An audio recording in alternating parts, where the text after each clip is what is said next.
Awareness, the final frontier. This is Awareness Explorers.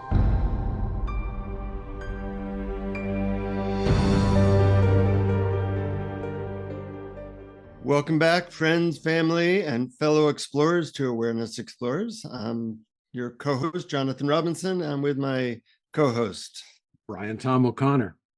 And this is really part two of a exploration that we are doing, Brian, of how do you quiet that damn mind that we have on our shoulders. And we talked in our last episode about some of your favorite methods for doing that.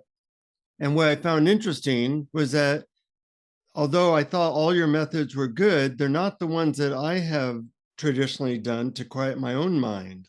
And that everybody needs to find the method or methods that work best for them, because quieting one's mind is pretty key to the spiritual path, it would seem. It would seem so. And it's interesting that you have different methods. We've always sort of come at things from sort of opposite ends and then met in the middle. So I suppose I shouldn't be surprised, but I'm curious to hear what they are. Yeah, but I did like your analogy that there's like three buckets that methods fall into for quieting one's mind. One of your buckets was, you called it ignoring thoughts. And I do have a method that fits into that category. And I don't know if I've ever shared this story. I think I did once on Awareness Explorers. This method was given to me by a channeled experience. Many years ago, I had a friend who offered me to guide me on a psychedelic trip. And she said that she had seen me on psychedelics before. I always seemed totally normal. And she wanted to make sure that I had a completely far out trip. So she said, what we're going to do is we're going to start you on 10 grams of mushrooms. Now, 3 grams of mushrooms is often considered a heroic dose, and we started on 10. Wow. So that was like an almost ridiculous amount of magic mushrooms. And then she said, once you're high on the mushrooms, I'm going to give you a large dose, a shot of ketamine. And she said, normally you're very verbal, but you won't be verbal at all. So I'm game to try anything once. So I took these massive doses of mushrooms and ketamine. And to her surprise, I was totally verbal the whole time. Now, I didn't know what I was saying. I wouldn't say I was verbal. I would say that there were words coming out of my mouth. And in fact, some of the words were from a being that seemed to indicate it wanted to give me 2 tools for becoming more conscious or less bothered by thought. And the first tool is one of the ones that this being or whatever came from my mouth suggested that I and others use. And I've used this tool with many of my clients, and they find it very helpful, especially as a beginning tool. There's a lot of techniques that we can use in meditation, but some of these techniques, you really need your eyes closed or you need to be really quiet. This technique can be used at any time, but it does have a certain preciseness to it. It's a specific mantra that is best said 3 times and with the right intonation. Are you ready? I'm ready. So when you're thinking thoughts during the day, you want to say this mantra 3 times in just the right intonation, and it goes like this. Blah, blah, blah. Now, what I love about this so-called mantra that these beings or whatever came through me was that you can use it anytime, and it's kind of makes people smile. We get so caught up in our thoughts that we get very constricted in our emotions and in our body. And then the thoughts continue and continue. But this kind of breaks that pattern really quickly and makes you smile and makes you kind of say, in a certain way, whatever is going on in my head, it's not that important. Just shut the hell up. Yeah, I really like that. It's so simple and it's so lighthearted. Yeah, and it actually works, It's kind of a sign that I go where I say, I'm just sick and tired of going through those thought loops and I'm done with you. I'm bored. And Hmm. somehow my brain gets a message. It's actually a very useful technique, especially at the beginning while getting caught in thought loops. So I love that method. That fits into your bucket of what could be called ignoring thought. Hmm. It separates you from the thoughts. It makes you less identified with them because you're saying this blah blah blah to the thoughts. That means you are other than the thoughts. Yeah, and you have to say it the right way. You don't just go blah blah blah. You Oh have yeah. to say it with a certain amount of enthusiasm, like Blah blah blah blah. blah blah. It always just puts a smile on my face. Okay, so the second bucket you called turning attention away from thought, and most of my methods fall into that category. And what's interesting is what you suggested people turn their attention to, which is away from thought, is different than what I tend to turn my attention to. Mhm. And I think everybody has their, call it low hanging fruit as to what they can turn their attention to that helps them to go beyond thought.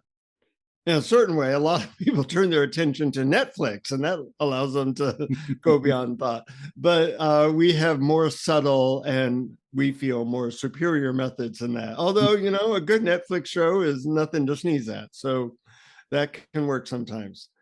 But my favorite thing to turn attention away from thought and to is what could be called silence. And the way I experience it is that silence is always there. And then there's things coming out of silence, such as sound, such as the sound of my voice. But like awareness, it's always in the background. So you don't have to create it.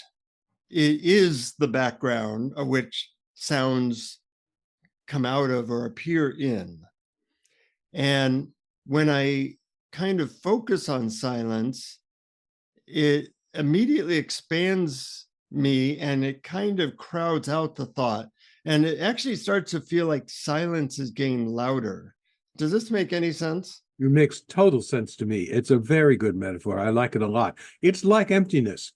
It's that in which everything appears and everything arises. It reminds me of an empty concert hall before the music begins. The silence is already there and the sound appears into it. That's a great metaphor. Yeah. What's interesting is, the words we use for each of these things make such a difference. Like the word emptiness has never meant anything to me. Right. Yet other people use it like it's a magical mantra, and it's fascinating to me that we have all these very precise keys to unlock the doors to our hearts and quiet our minds. And for some reason, focusing on silence feels like I am entering into a warm hot tub of pure spaciousness.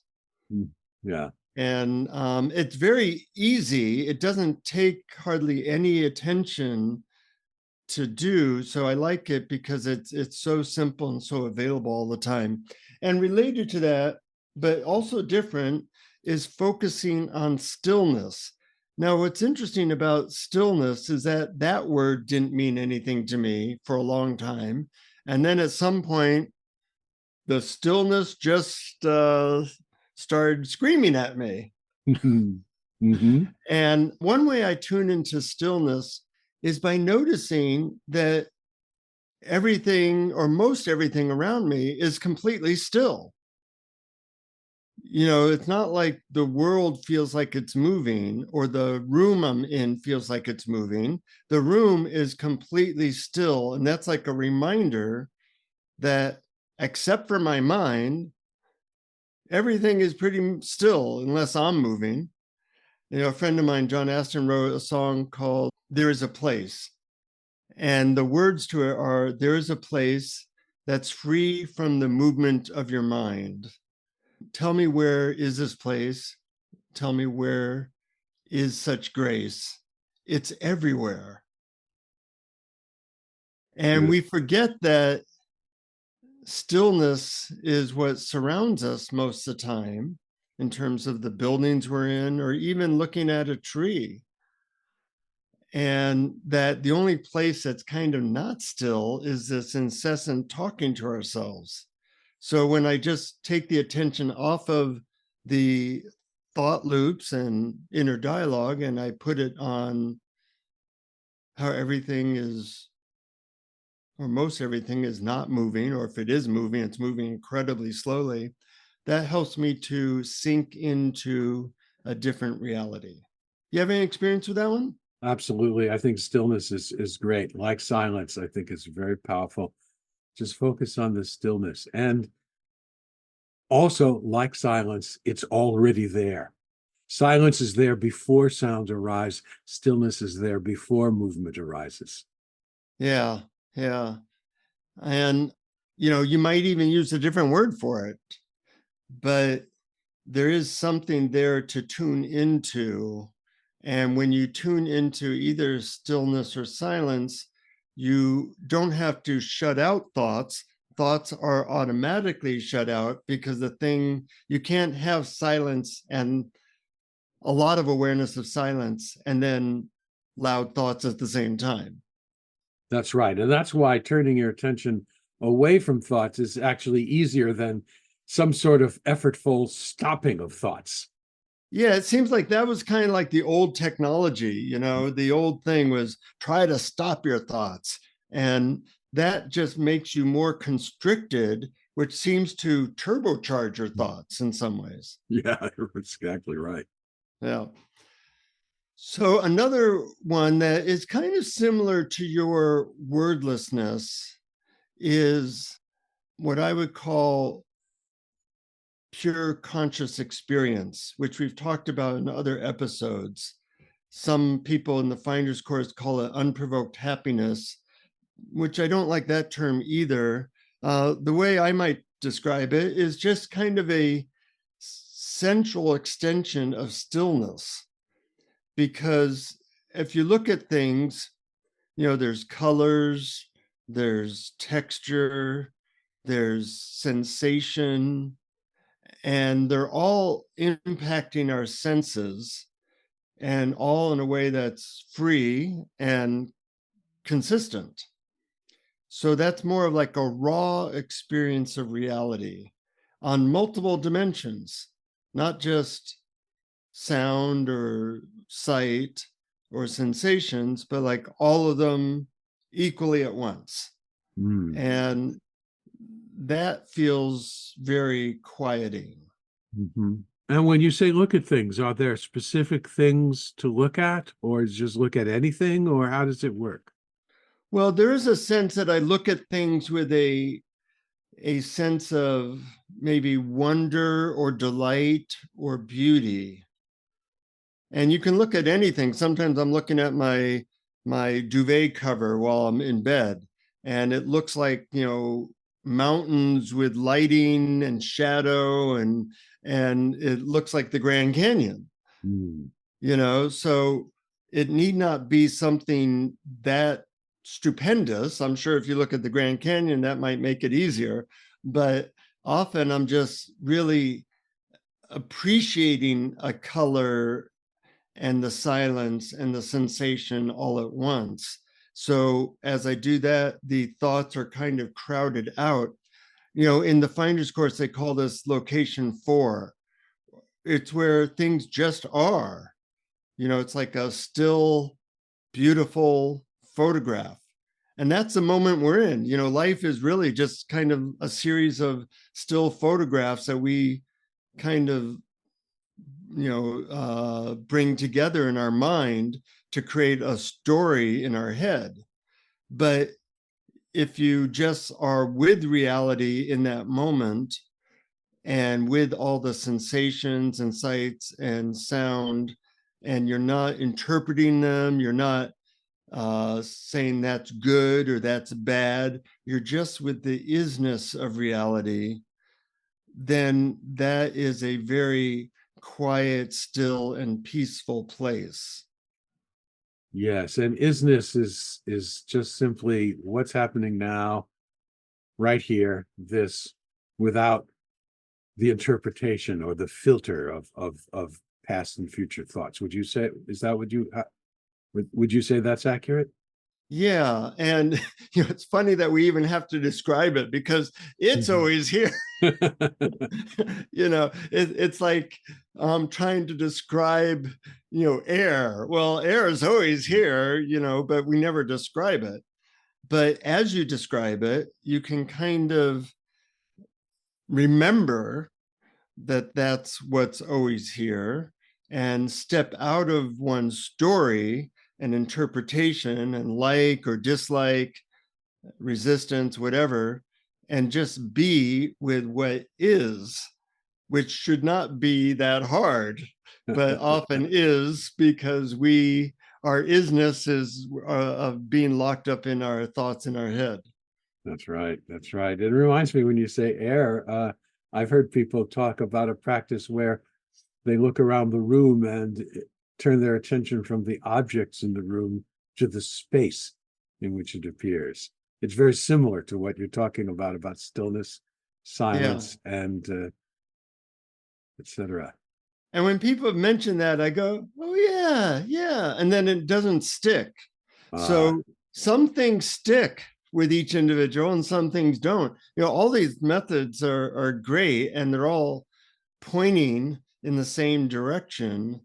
And your mission, should you decide to accept it, is to find the ones that just kind of resonate or stick or are natural to your makeup in some way. that's right. So there's that pure conscious experience.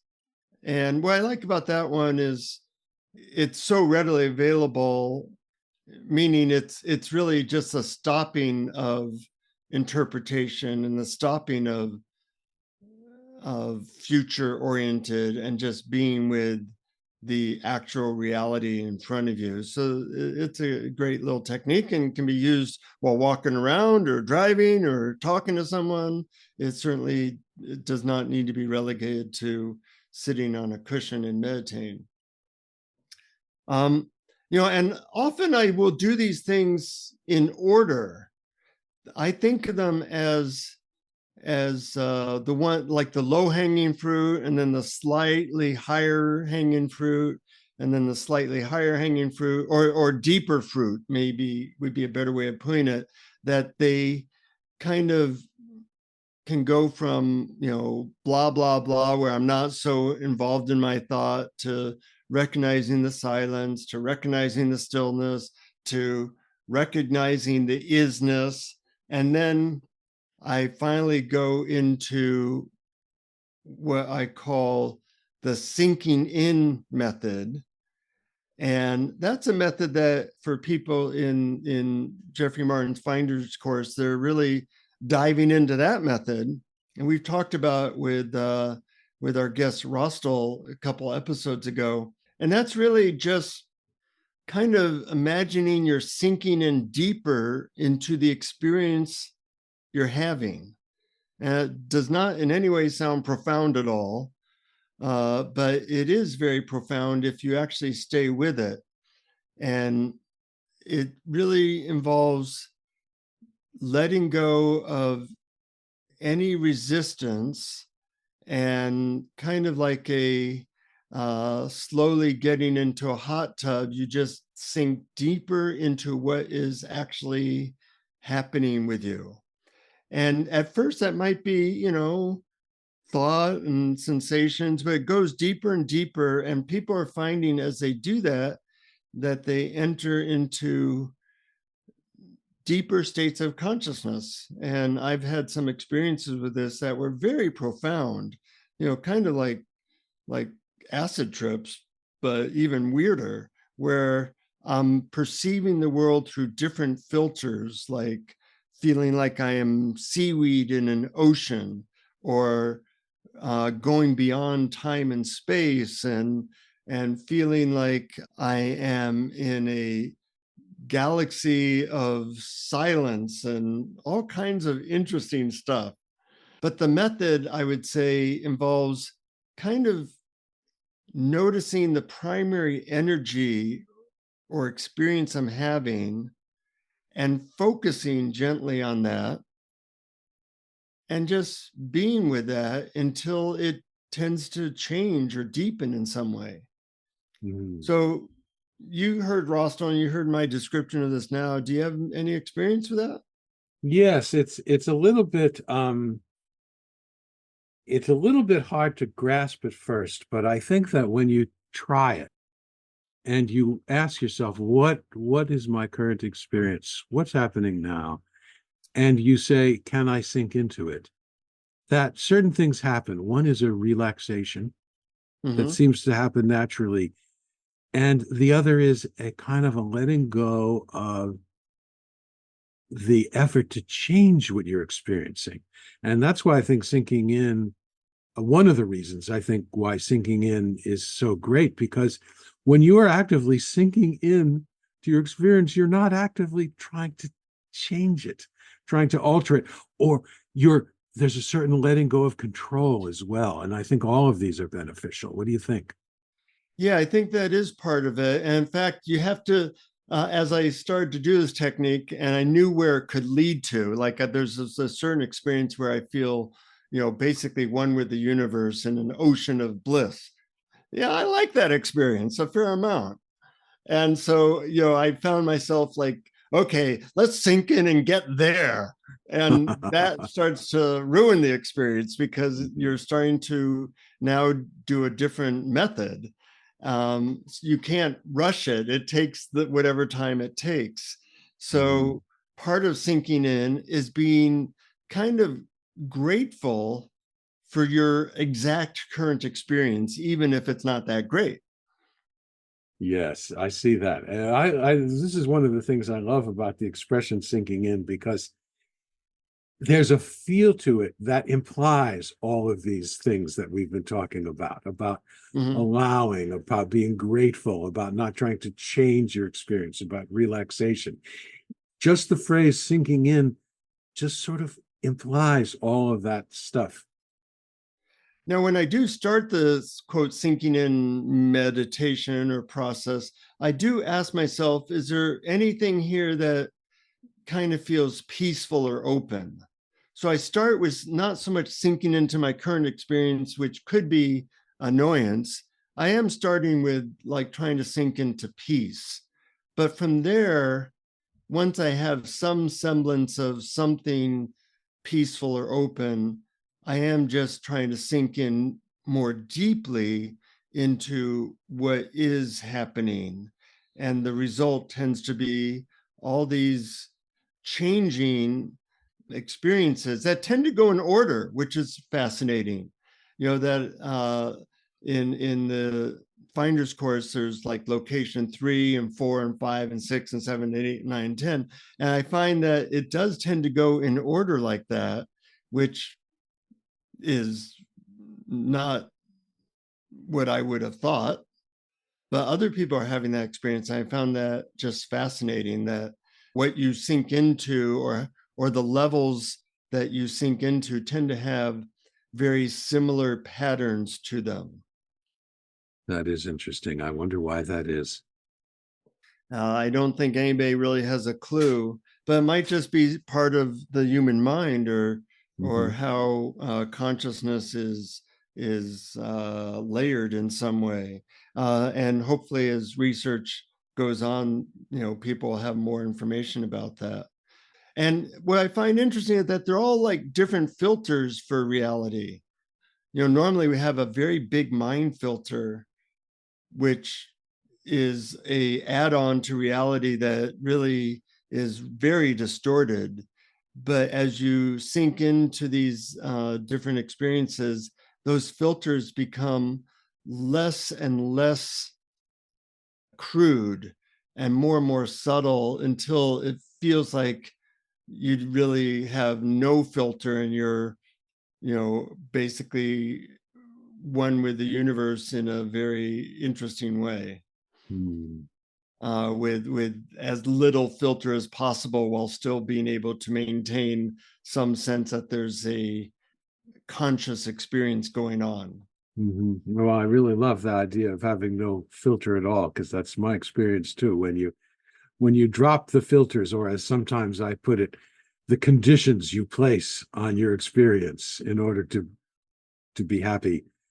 When these conditions or these filters go away, then that's when direct experience just shows itself in all its beautiful glory. And to know that it might be in infinite levels of letting go of more and more subtle filters so that you experience things. But more important than having these absolute far out experiences is what they can bring into your life. So as I've been exploring these, I noticed that certain of these experiences are easier to get to. They might have taken an hour of meditation before, and now they take a minute. Yeah. And some of the layers or locations of these experiences become more and more obvious. Normally what's obvious to us is the story running in our head. But when silence or stillness or pure experience become more obvious, it changes who you are and how you relate to the world. Yeah, that's my experience too, and it's also my experience that it does come easier and more quickly over time. Like you can just say, "Oh, okay, just drop back into stillness or emptiness," or my favorite phrase, "Be the background," and Mm-hmm. include the foreground. Mm-hmm. That happens. But I wanted to circle back to the beginning when you talked about of this particular sinking in topic. I thought it was a good distinction that you made, that you don't necessarily start with exactly what you're feeling. Like, let's say what you're feeling right now is agitation. You're not sinking into agitation. You're looking to see if there's any peace underneath the agitation and sinking into that. And I think that's pretty key. I was wondering, are there any tricks to doing that, or what if you're not finding peace, Yeah. or Well, the truth is, if you sink into agitation enough, you'll eventually find peace. It's our resistance to these things that tend to keep them going. But it's kind of a shortcut to say, well, is there anything in my experience that feels open or relaxed or peaceful? And if you are asking that question with sincerity, there's always something like, my right elbow feels okay, uh-huh. that feels kind of relaxed. And as you focus on that, then the relaxation or the peacefulness or the okayness connected to that tends to grow. Uh-huh. Yeah, and also you can ask yourself what's already here, because awareness is here whether you're focused on it or not, and Mhm. your mind may be agitated, but awareness is at peace. Wow. It's just totally okay. Just awareness is just another appearance that's arising in its infinite, choiceless glory. Yeah. And my favorite way of tapping into that quickly is to do your third bucket, which is asking a question around the nature of thought. And my question, which I like because it's so simple, is what's this in? Mm. And I like to be a good student. And in this case, the answer is always the same, it's in awareness. Right. So I might be, thinking something, I might be feeling annoyed. And that question, what's this appearing in, very, very quickly points me, oh, it's all appearing in awareness. And that quick context or opening of the field, if I lose something, helps me to direct me right back to awareness. Yeah, I think that's great, and it's so beautiful in simplicity. Mm-hmm. So the key is to find one, the method or methods that work for you. We've presented 10 or 11, so hopefully people find something that works for them. And then to play with it and see if you can bring it into more moments of your life. Once you've found something that works for you, then it's really a matter of how motivated are you, how much you can bring it into your life, into little moments, even moments when you're triggered. Mhm. And if you have a method that takes an hour to find peace, well, then that's not going to help you that much. But if you have a method that takes you back to awareness in 2 seconds or less, that's a breakthrough. So, when I started using what's this appearing in, and that worked for me in 2 seconds, or where's the silence, that started to integrate more into the many moments of my daily life. Yeah. But if you only have a method that takes an hour and you don't have any that take a minute, over time, you may find that if you keep at it, that hour gets shorter and shorter and shorter until it too becomes something that only takes a minute. Ah, oh, there it is. The background, the one that's okay with everything, the okayness that's there now, the stillness or the silence. Mm-hmm. What would you say is your favorite or most used 2 second method? Be the background? Be the background, include the foreground. I found that it's actually a two-step thing. You turn your attention from the content to the background, and then you be it. But then you look from there as the background and see that everything is in awareness. Nothing is apart from awareness. It takes much longer to explain than to do. But what you see, when everything is in awareness and you have the sense that it's made of awareness, and you as the background now includes the foreground, and all of a sudden you are everything. Wow, that went from zero to pure mystical state in like 5 seconds there. Yeah, be the background, include the foreground. Okay. But that's my shorthand for it. You got to make up your own.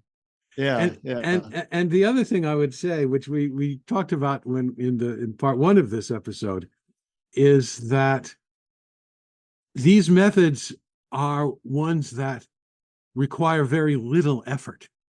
If what you're trying to do is stop the mind through effort, then I would maybe choose a different method. And that's why something like turning away, turning to something else, it's much easier to turn your attention to something that's not thought than to effortlessly stop thinking.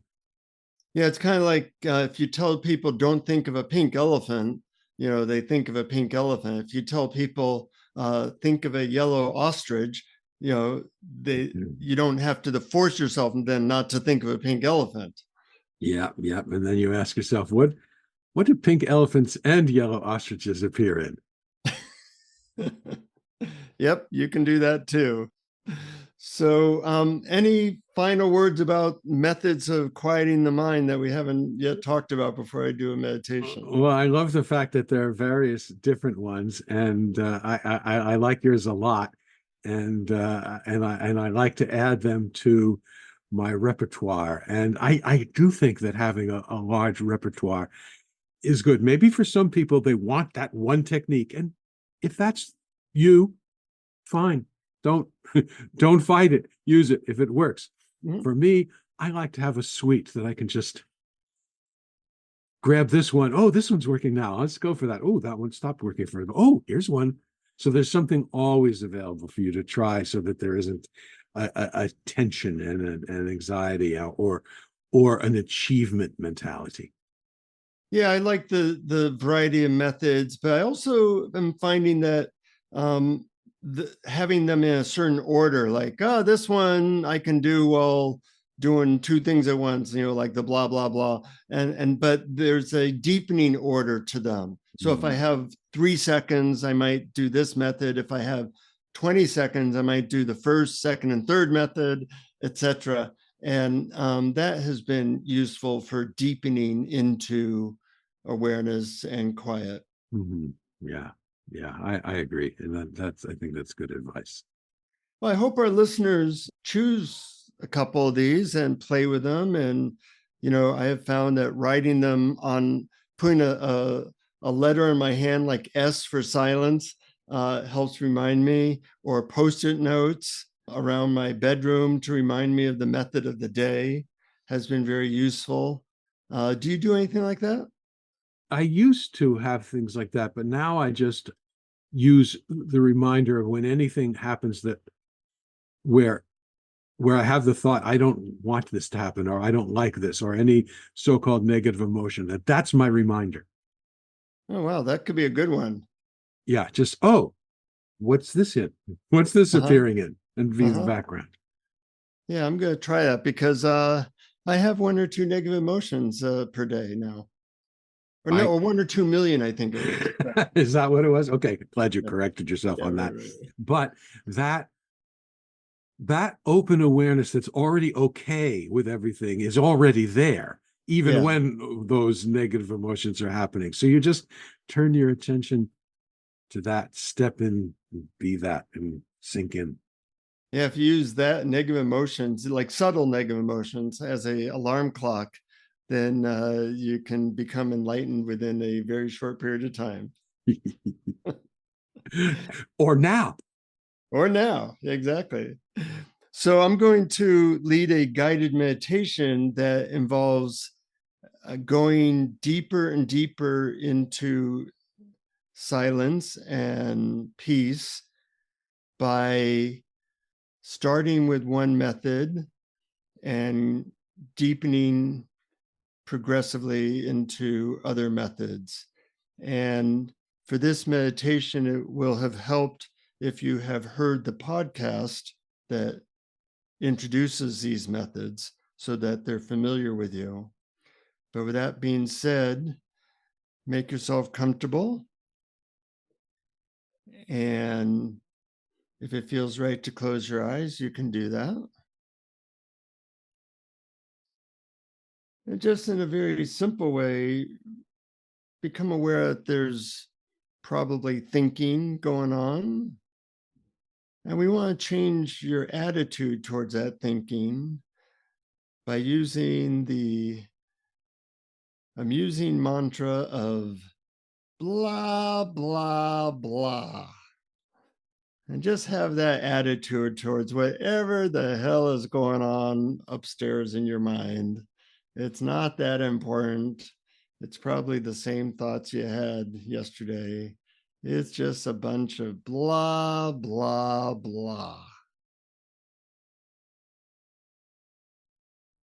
And as you appreciate that change in perspective, I want you to become aware of the silence in the room that you're in.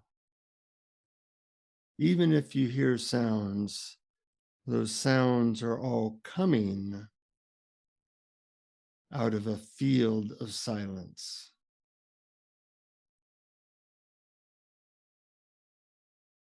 And as you gently turn your attention to that silence, it becomes more obvious, even almost louder, where you are tuning to it.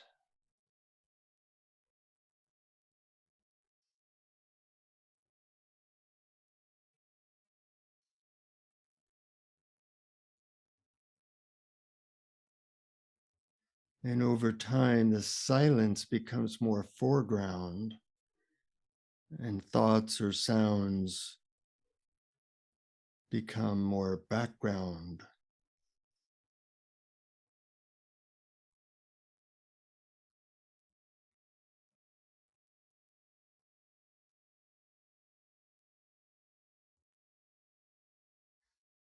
And you can find yourself relaxing with the silence or opening to the silence.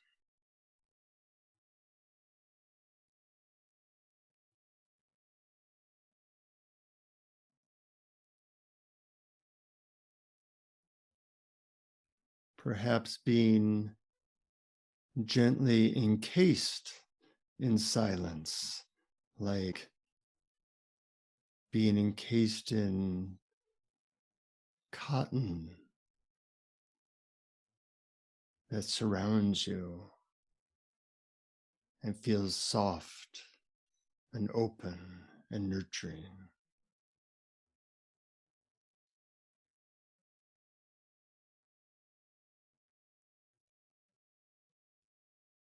And along with this silence, there's a stillness.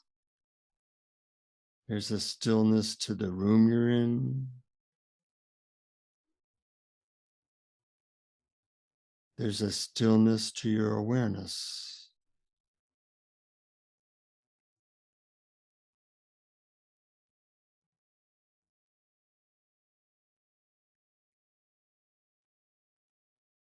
There's a stillness most likely to even your body.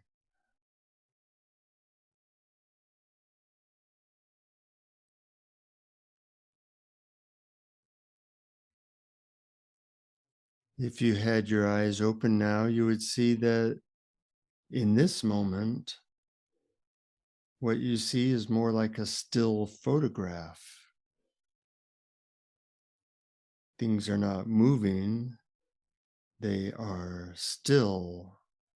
And even when there is movement, it arises out of a field of stillness.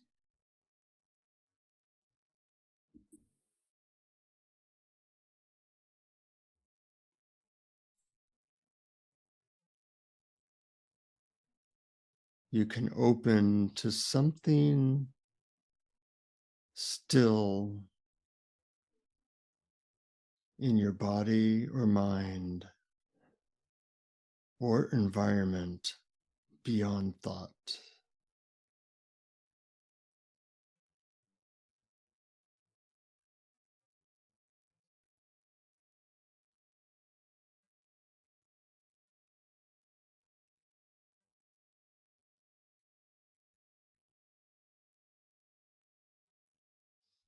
Part of this stillness is your pure, raw experience of reality, of just hearing sounds, feeling sensations, perhaps seeing light, all entering into your senses, massaging and titillating your senses in an open, delightful way.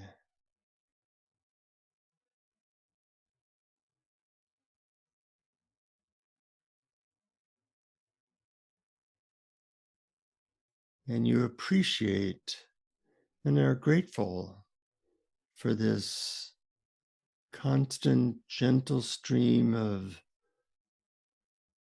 sounds, sensations, light,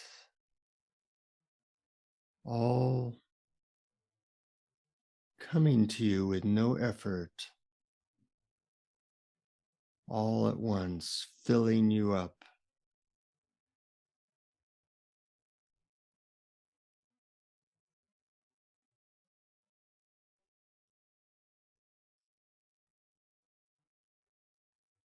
And you allow yourself to sink in deeper to your current experience, noticing what feels peaceful and good, and just being with that, gently focusing on whatever feels peaceful and open.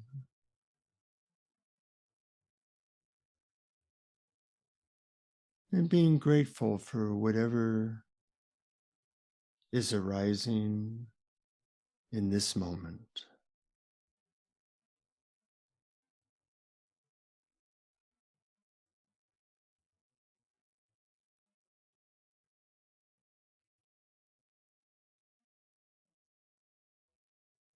And as you open and sink in like a elevator going down deeper into your experience, you may find that the quality of your experience changes in some way. And if it does, you just sink in deeper into that.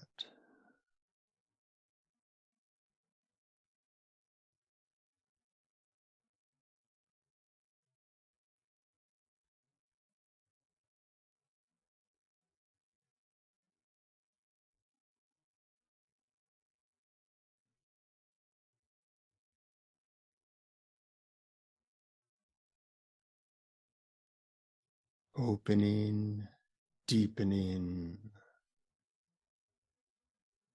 melting into deeper and deeper layers of now.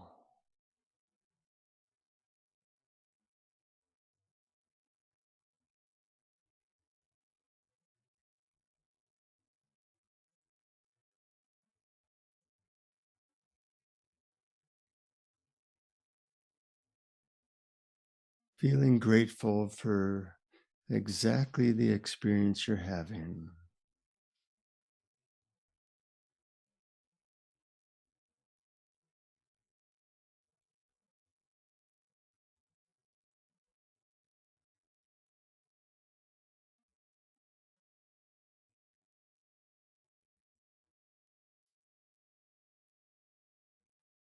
And slowly you notice how you feel. If your mind is quiet and appreciating that this peace is always within you. And in fact, it is you. And you become aware of the chair you're sitting on or wherever you are, the room that you're in. And you can gently wiggle your fingers as you bring some of this peace into your ability to move.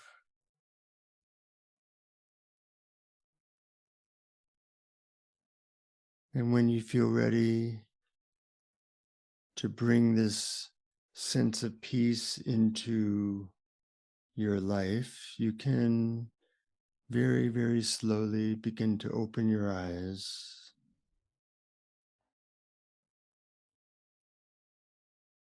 And notice the stillness of the room, the delight in the sensations streaming into your senses, and the continuous silence that surrounds you and nurtures you. And as you go about your day, you can become aware of this silence and stillness at any moment and sink into it as best you can and enjoy your day.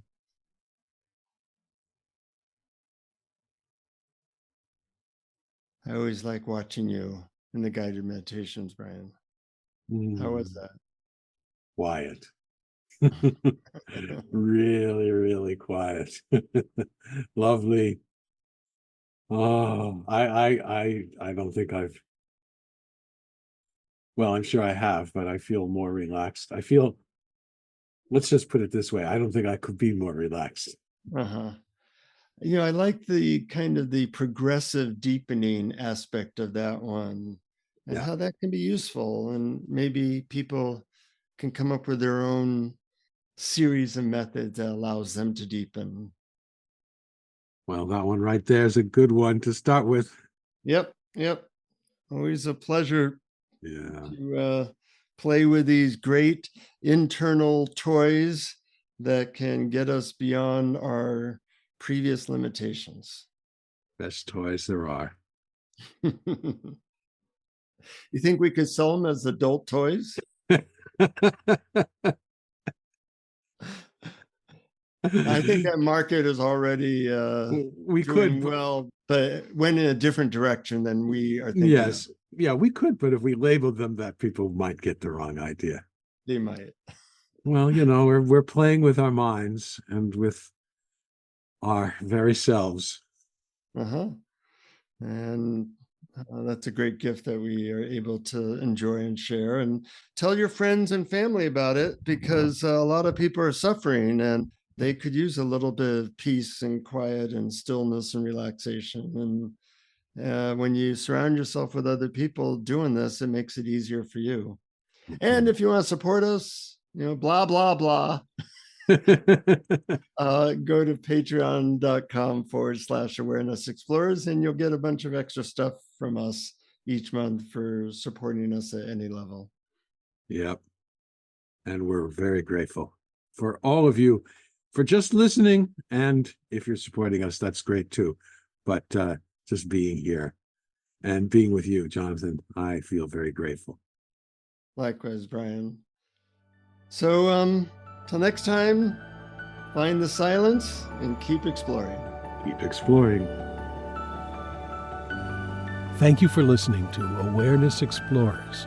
To learn more, you can check out our website at awarenessexplorers.com. Please subscribe to our podcast on your favorite podcast app. We'd love it if you would post a review. And please share our link on Facebook and with family and friends, because knowing yourself as awareness is the greatest gift you can give yourself or someone you love.